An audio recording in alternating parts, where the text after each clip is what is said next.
In a new interview, Avengers Endgame directors address the movie's ending, Chris Hemsworth's reaction to the changes Thor goes through, the MCU's first openly gay character, the budget, and much more. With Avengers Endgame now in theaters, directors Joe and Anthony Russo have started doing the rounds to discuss the Marvel Studios movie, and in this latest interview, they touch on a number of fascinating topics. They include Robert Downey Jr.'s reaction to learning about their plans for Iron Man, the challenges of shooting this movie back to back with Avengers Infinity War, how Taika Waititi's Thor Ragnarok completely changed their plans for the God of Thunder, and a whole lot more. They also shed some light on how test screenings changed the way they presented time travel.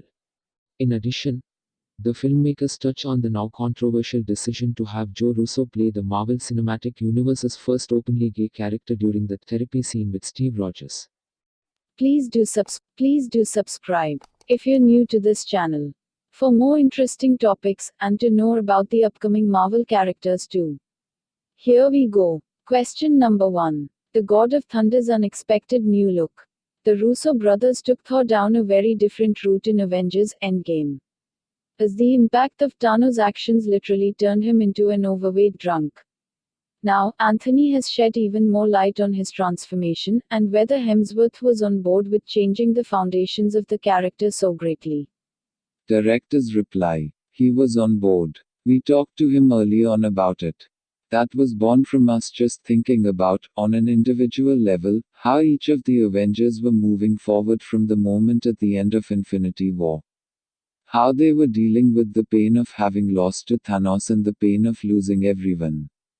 We just started building. This came out of really intense sessions with the writers, Marcus and McFeely.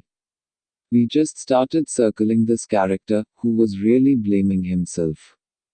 If you look at the loss Thor suffers in Infinity War, it's staggering.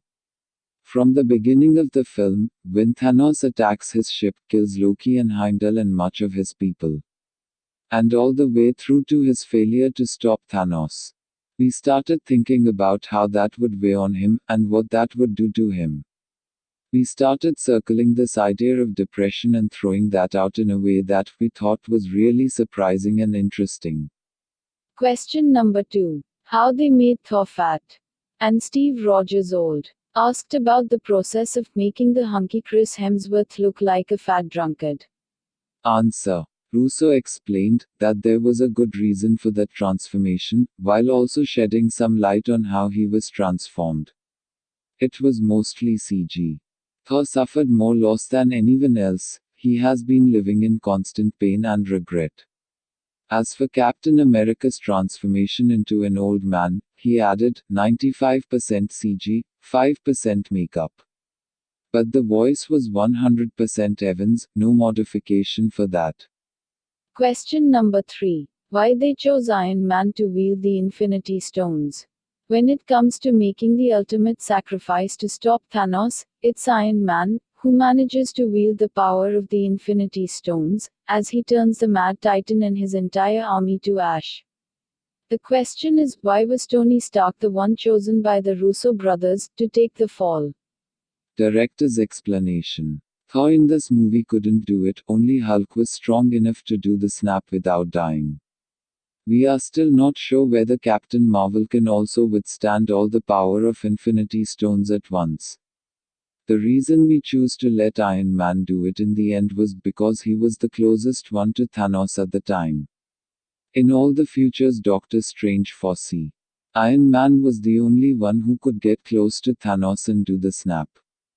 People usually think the death of a hero is a horrible tragedy. But we think this is different. When his death was able to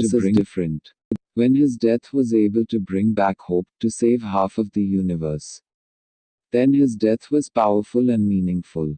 We shouldn't feel too sad or angry about it. In other words, Doctor Strange always knew that Iron Man's story would end this way, hence why he raised a finger during the final battle, to make it clear this was that one possible future.